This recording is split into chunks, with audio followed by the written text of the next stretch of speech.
by virtue of the warrant of arrest issued by the ICC for crimes against humanity. Sir, you have the right to remain silent. Dating Pangulong Rodrigo Duterte, nakauna-unang presidente ng bansa na haharap sa paglilitis ng International Criminal Court. Must be murders, hindi lang ito.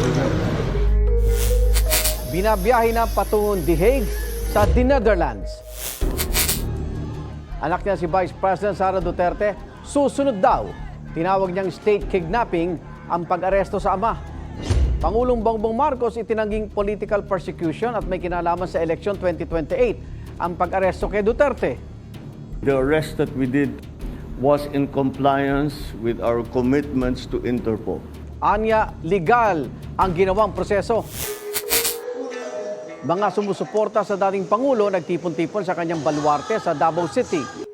Pamilya ng mga napatay sa extrajudicial killings ng Administrasyong Duterte, umaasang tuloy-tuloy na ang pagkamit ng hustisya. Bago pa man naaresto si dating Pangulong Duterte sa bisa ng arrest warrant mula sa International Criminal Court, matagal nang matunog ang ICC mula nang tumiwalag doon ang Pilipinas.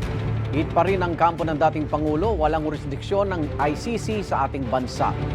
Darito ang unang balita. Kagabi, sinakay si dating Pangulong Rodrigo Duterte sa eroplano patungong The Hague sa The Netherlands, kung nasaan ang headquarters ng International Criminal Court o ICC na nagpaaresto sa kanya. Bago yan, ilang beses iginiit ni dating Pangulong Duterte na hindi niya kinikilala ang jurisdiction ng ICC. Ano yung ICC na yan? I do not recognize that. Ang tanong ko muna is jurisdiction. Correct. Abogado ako jurisdiction. First question. Fiscal ako, whenever I face a case dito sa korte, everyday, magtanong ako dyan, do I have the power? May jurisdiction ba ako dito sa kasong in prosecute? August 30, 2011, niratify ng Pilipinas ang Rome Statute na nagtatag sa ICC. Naging epektibo ito sa bansa noong November 2011. February 8, 2018, inanunsyo ng International Criminal Court na may pre-investigation ito sa umano'y extrajudicial killings sa war on drugs ni nooy Pangulong Duterte base sa mga reklamong inihain sa kanila. Sabi noon ng kanyang tagapagsalita, the war against drug is a lawful, legitimate police operation. It cannot be characterized as an attack against civilian populations. The President has said that he also welcomes this preliminary examination because he is sick and tired of being accused of the commission of crimes against humanity. Makalipas sa mahigit isang buwan, inanunsyo ni nooy Pangulong Duterte na nakakalas na ang Pilipinas sa Rome Statute. Naging epektibo ang pagkalas ng Pilipinas sa ICC noong March 2019. Bagaman hindi na miyembro ng ICC ang Pilipinas, ayon sa ICC Appeals Chamber, may jurisdiction pa rin ito sa mga umano'y krimeng nangyari nung panahong miyembro pa ang Pilipinas. Pinagtibayan ang desisyon ng Korte Suprema noong March 2021. June 14, 2021, lumabas sa preliminary investigation ng ICC prosecutor na sapat ang mga ebidensya na may mga nangyaring crimes against humanity nung war on drugs mula July 2016 hanggang March 2019.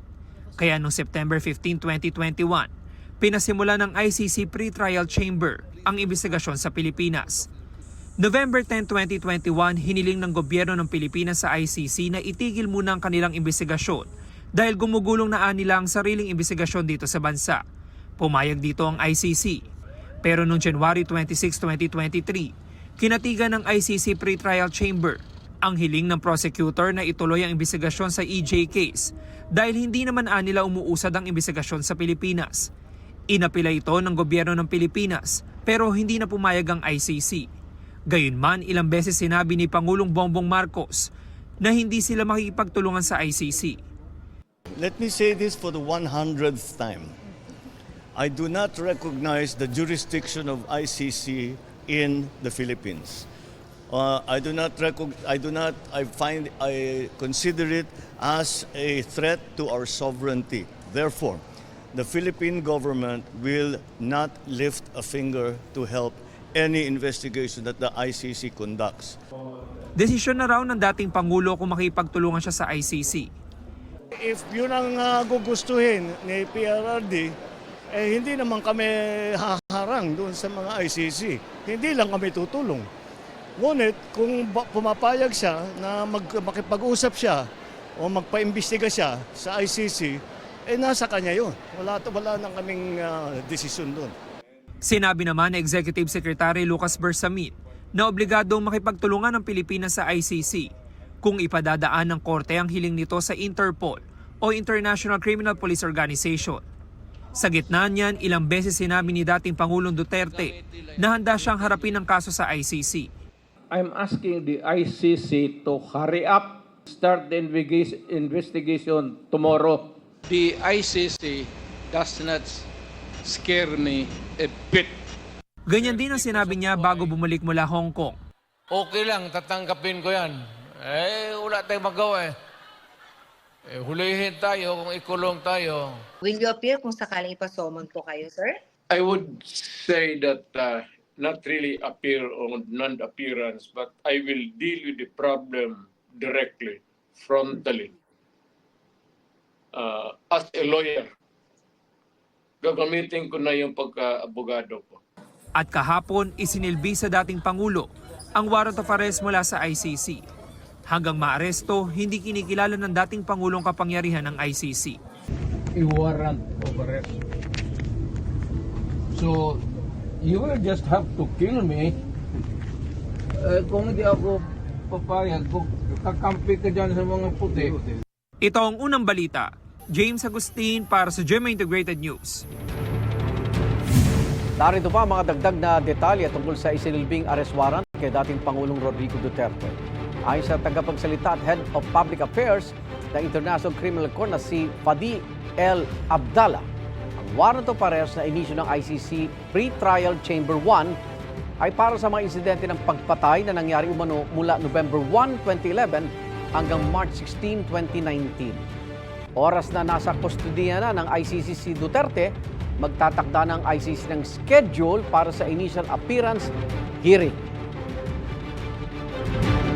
Igan, mauna ka sa mga balita, mag-subscribe na sa GMA Integrated News sa YouTube para sa iba't ibang ulat sa ating bansa.